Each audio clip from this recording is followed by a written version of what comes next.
Hey guys, it's Blessed Terry here with Notary to Notary, and in this video, I'm going to tell you guys my top 5 biggest mistakes that I've made as a notary signing agent. Ready to get started?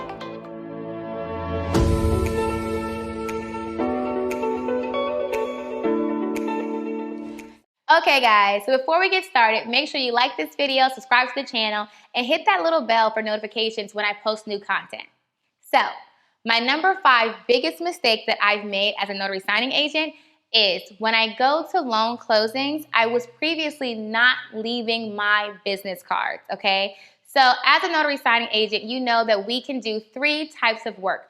We can do general notary work, loan closings, and e-notarizations. But when you go to people's homes to do their loan closings, bring your business cards. Why? When you go to a loan closing, you are helping someone buy a home, sell a home, open up a HELOC, things like that. This is important to them. So they trust you. You come into their house, you've closed their loan, you've built that relationship with them. You're going to leave them a copy of your business card. That way, whenever they need notaries in the future, they won't have to go on Google or looking, to friends and family. They're going to say, oh, you know what? Let's call the notary that came and did our loan closing. A large amount of the notary work that I get that's considered general notary work comes from my loan closing clients, okay? So when I first got started, I wasn't leaving business cards with them because I figured, okay, I'm just doing their loan closing and, they won't call me back again. I was wrong, okay? So when you go to loan closings, leave the borrowers. You can put it in their envelope with their borrower's copy of their loan documents, or just give it to them in their hand. And let them know that you do supply just general notary work. So if they want to reach out to you, they can just give you a call. You can come to them. And sometimes, a lot of times if you go to do a loan closing, they may already have documents there they need notarized, like a power of attorney or a school form or a DMV form. They'll say, hey, since you're here, can you notarize this document for me? And at that point, you can charge an additional fee to notarize it, or you can do it free. So sometimes I'll go ahead and do it free of charge just to get them to trust me, to build that relationship that I always talk about. That way, when they need me again in the future, they'll say, oh, I need a notary. Let's call Vanessa because she did it for us last time. So just don't forget, when you go to loan closings, make sure you leave your business cards with those clients so they can call you for their general notary work. My number 4 biggest mistake that I made as a notary signing agent was not reading my confirmations. So you guys know, if you're in my training, I stress highly to read your confirmations. Even if you feel like, you know what, I've been doing this for a long time, I know it's in the confirmation, I've been doing this, I'm not gonna read it. Or if you're a newbie and you just forget to read it. That was my number 1 biggest mistake. So when I first got into the business, I was reading the confirmations in the beginning just to get an idea because I was very nervous. But as I started to do more and more, I said, okay, it's always the same thing, until I did a closing and I did it wrong because I get a message back after I turn the docs in that says, oh, you're supposed to sign in blue, you signed in black. Really? Or it'll say, oh, you're supposed to print on legal, you printed on letter. Did you read the confirmation? Really? Because I got comfortable. And I stopped reading my confirmation. So even now to this day, I read the confirmation. I don't care if it's a company I always work with. I at least glance it to see if there's anything new on there. You want to make sure, because confirmation is going to tell you exactly what you need for that closing, especially if you're closing for a property that's not in your state. As a notary signing agent, you're going to do the majority of your loan closings for properties in your state, but you will get some for properties out of your state. So that's basically like someone lives in Virginia, but they have a vacation home or a rental property in California or in Texas, but they're physically here. So you're still closing the loan here, but all their documentation is for that property in Georgia or Texas or wherever they are. And so it's going to be a little different as far as how you would complete that closing. That's why it's super important to read your confirmation. Do not get comfortable and not read the confirmation. You can make mistakes, and what happens when you make mistakes is, 1, you have to redo it, and they won't pay you to redo it, and 2, they can just choose to not work with you anymore, or 3, they won't pay you at all. They'll just say, okay, you did not complete the closing properly, we're not going to pay your fee because we had to send a new notary out to complete the closing. So you don't want that to happen. So make sure that you read your confirmation for every closing that you do.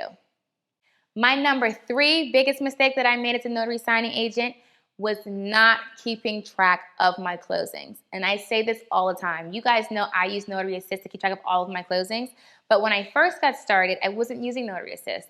I was really just keeping the emails in a folder. So I would just I get the confirmations, I'll put them in a folder, and I would just wait for the checks to come. When I first initially got started, I kind of kept track of it. But the more I kept doing closings, so if I had initially like 1 a day, that was very easy to track. But when I'm getting to 5 a day and 6 a day, it's kind of hard, especially when you have multiple companies that you're doing throughout the day. And so I wasn't necessarily keeping a diligent track of all of my closings, the closing companies, and how much was to get paid until I started realizing that I was missing money. Like I was like, hold on, I think I should have got more this month. Something's not looking right. And so I went ahead and purchased Notary Assist, and I started putting loan closings in there. And you guys know that I check it every Monday. So every Monday I go into my Notary Assist and I put unpaid as of 30 days because most of the companies that I work with, they pay out a net 30. So if it's past 30 days, they're past due. So I put unpaid 30 days. And if it'll show me who hasn't paid me yet. And so then I can see who I need to reach out to. But I'm telling you now that I send out emails, if not every Monday, like every other Monday, or maybe like every third, like 3 times in a month, I might send it out. Because, and I tell this all the time in my training, it's not that the signing companies don't want to pay you. It's usually an oversight. It's usually you'll get the response back that says, oh, we sent the check out, it got returned. They didn't reach out to you. Or, oh, we were doing paper checks, but now we're doing direct deposit and we don't have your banking information. Or it could be, oh, we didn't have your W-9 on file, or we didn't have your E&O on file, or we didn't get an invoice for this. It could be anything.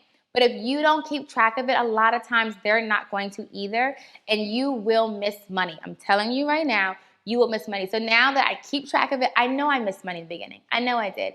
Because if I'm keeping track now and I'm missing, I have to call and say, hey, and there are some times where I do loan closings and I just don't get paid. Like, you know, in my training, I talk about having to send demand letters out to signing companies who just decided, they're not paying, or I don't know, they don't want to answer the phone or answer the emails. I don't know what's going on. Very rare and in between. But there are times when you have to actually make efforts to collect on your payment. And so I say it to say that you need to keep track of the work that you do, because those companies are not all going to necessarily keep track. They're not all going to double check. And it's because they work with so many notaries across the country. So it's very easy for someone to fall through the cracks, and you just don't want that someone to be you. You want to make sure that you're keeping all your ducks in a row, and when it's time for you to be collecting on a check, that it's there for you. And if not, that's when you reach back out and you say, hey, I did this closing on this day for this person. I didn't receive payment. It could be an oversight on my behalf, but could you check and verify the way the payment was sent? Like if it was a check, they'll send a check number, when it was mailed, things like that, the address it was mailed to. It was a direct deposit. They can show you that information as well. So my number 3 biggest mistake was not keeping track of my loan closings to make sure that I was being paid for all of them. My number 2 biggest mistake as a loan signing agent was inconveniencing myself for signing companies, title companies, lenders without asking for additional compensation. So this one is a little tricky, and you have to kind of feel your way through it and navigate the waters a little carefully. But so the best way to explain it is, when you take that order, when you take that signing appointment, you and that hiring company have reached an agreement. You are going to close a specific loan a specific way, right? In your confirmation, you're going to have a time, you're going to have a location, you're going to be given loan documents, okay? As long as everything goes as planned, you don't really have room, to ask for additional money. However, in certain situations, you can ask to be compensated for an inconvenience. So there's several times when you can ask for more money. One, if you take a standard refinance closing or purchase closing, typically your loan package is under 200 pages. Okay, it's usually between like 100 and 175 pages. Anything over 200 pages is understood to require, or you can ask for, an additional document printing fee. Okay, that's considered a very large package which is why when we do reverse mortgages, we usually charge a larger fee as well, because over 200 pages is considered a large package, and you can ask for an additional document fee. Okay, so that's something that's considered out of the norm. Also, if you take a signing order and let's say you're signing at one location and then the title company or the signing company calls you and say, hey, the borrower actually wants to sign here instead of where we initially had it. Can you accommodate? Now, at that point, you can just say, yes, it's fine if it's nearby. However, if that new location is a lot further away from where you were initially supposed to go, you can now say, well, I can go that further distance. And I usually just say, okay, I can't accommodate that location change, but it is this amount of time or this many miles further away, and so it's going to take me more time to get there. Can you all increase my fee and add an additional $25? Whatever the case may be that you feel comfortable in order to accommodate however far away that location is, because that is not what you all initially agreed on when you took the signing, and they know this as well.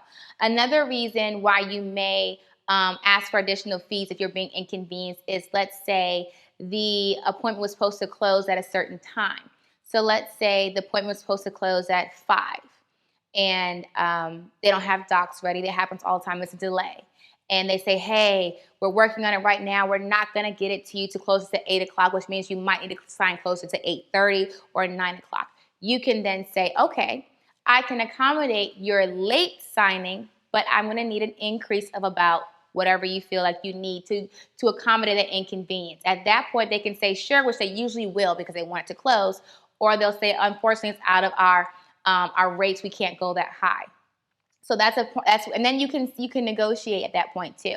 And at that point, you can also walk away. You can also say, hey, I'm not available to complete that closing that late at night, and just walk away from the closing, and you wouldn't be penalized from it because you agreed on a certain time in the beginning. Okay.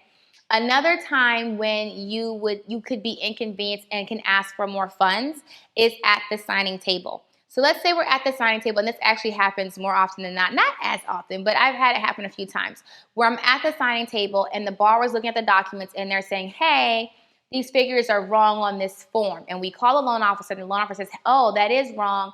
We did agree I would change it. Let's do this. I'm going to redo these docs. Give me about 30 minutes to an hour. I'm going to send them to the notary, or they can say 10 minutes. I'm going to send them to the notary. I'm going to see if she can print them off and come right back. Okay? That does happen sometimes.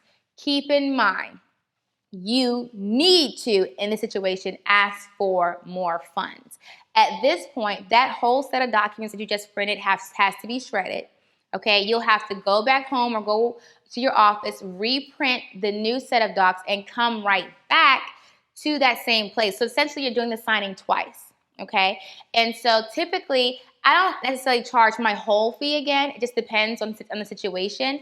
But if I'm coming back another day, like if they say, okay, you know what, we're not going to close today, we'll close tomorrow, then yes, I'll charge my whole fee. But if I'm going to come right back in an hour, sometimes I'll try to give them, like, I'm not going to charge my whole fee. I'll just add a certain amount on to my closing. That's usually more than half of what I initially charged. I'll charge again to go back and print and come back. So, and a lot of times they'll ask you, I don't know. They'll ask you at the table. They'll say, hey, can you come right back? And I'll say, sure, no problem. I can come right back. I don't talk figures in front of the borrower. So I will say, that's fine. I can come back. Not a problem. When I get into my car, I then call my title company, or I call my loan or whoever hired me, and I'll say, hey, I'm going to go back and get these documents printed and come back, but I'm going to need an additional fee. And they know you never want to talk figures of what you're being paid in front of the borrower. So I'll go in the car and say, hey, I did agree to do this. I'm going to need additional fee. Does that work? When they say yes, you need to make sure they send you a new confirmation. Okay, that new confirmation is going to have your new amount on it. You don't have to say I need it right this second, but as long as you get it within a decent amount of time before you go back, they should be able to do a new confirmation for you and send it to you. So that way they have on record, yes, we did pay. We did agree to one fee, but we did ask her to do more than what we initially asked of her, which is why we're paying that second fee. So when I first started, I wasn't aware that I could ask for more money whenever anything happens that we did not initially agree on, and it's an inconvenience to me. So yes, if you're at the table and the lender calls, or you call a lender and they say, hey, can you redo these documents again? Or can you print out the new documents and bring them back? You would ask for an additional fee, okay? And typically they honor it. I've never had a situation where they would not honor a new fee because they know they're asking you to do double the work, essentially. So they usually will go ahead and compensate you for your time. So my number one biggest mistake that I made as a notary signing agent, and really in any arena of being a notary, and that is general notary work and loan closings. I didn't really do that with e-notaries. I caught on pretty quickly with that. But my number one biggest mistake that I made was undercharging for my services, okay? You've heard it. You've seen it on social media. Oh, notaries can only charge this. They only charge $2 or $5 or whatever the case is.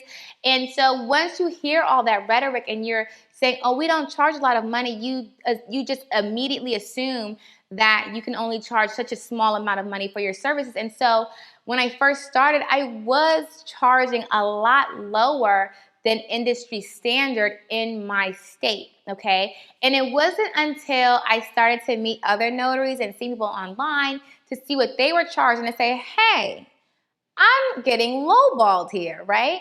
And you can get discouraged a lot. Like if people are calling you for general notary work and you're giving a rate and they say, oh, that's too high.